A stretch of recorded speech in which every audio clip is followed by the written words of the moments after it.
Hello সবাইকে, আমার নতুন একটা ভিডিওতে তোমাদের সবাইকে ওয়েলকাম।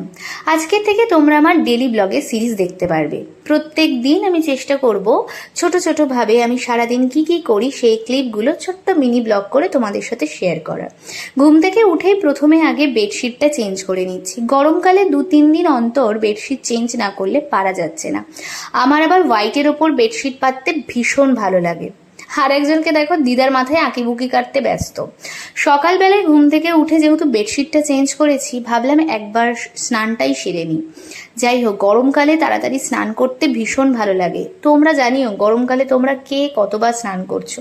আমি তো প্রায় 3 থেকে 4 বার স্নান করি আর চেঞ্জ করি। ঘুম থেকে উঠে সেদিন আর বেশি কিছু কাজ ছিল না।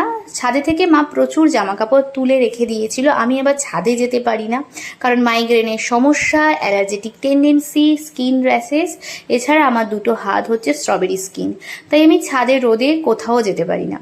যাই হোক, তাই বিছানার উপর রাখা জামা কাপড়গুলো ভাবলাম অন্তত ভাঁজ করে গুছিয়ে রাখি। এই কাজটা করতে কিন্তু বেশ ভালো লাগে। প্রত্যেক দিন যদিও আমি একদম সুন্দর পরিপাটি করে গুছিয়ে রাখতে পারি না, তবে যখন মনে করি আলমারিটাকে ঠিকঠাকভাবে গুছিয়ে রাখবো, তখন আমি একদম প্রপার ওয়েতে গুছিয়ে রাখি।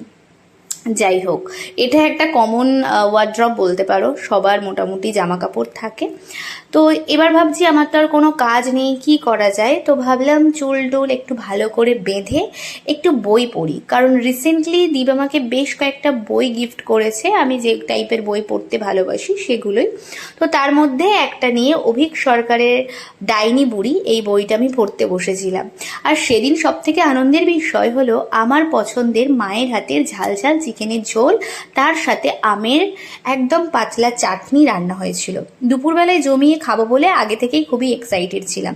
এরপর যথারীতি থালা নিয়ে আর ভাত নিয়ে বসে পড়লাম, মাংস ভাত নিয়ে।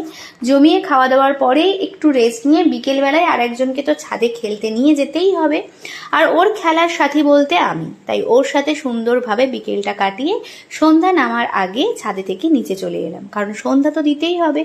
কোনো একদিন তোমাদের সাথে সন্ধ্যাবেলার গল্প আমি শেয়ার করব। আজকের এই পর্যন্ত থাক, দেখা হবে নেক্সট একটা ডেইলি ব্লগে।